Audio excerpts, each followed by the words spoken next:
ಬಳಪ ಹಿಡಿದ ಭಗವಂತ ಇರುತ್ತಾನೆ ನಮ ಸುತ್ತ ಅವತಾರ ನಾನಾ ರೂಪವೋ ನಮ್ಮೆಲ್ಲ ಹಣೆ ಬರಹ ತಿದ್ದಿ ಬರೆಯಲು ಕತ್ತಲೆಯಿಂದ ಬಂತ ನಮ್ಮ ಕೈಯ ಹಿಡಿಯುತ್ತ ಕರೆದೊಯ್ದ ಬೆಳಕು ತೋರಲು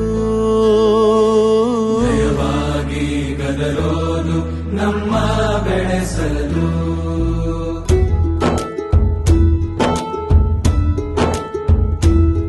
ಭಾಷೆ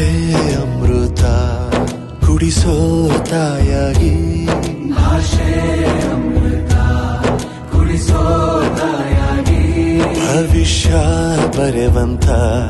ತಂದೇನೋ ಆಗಿ ಬರೆವಂತ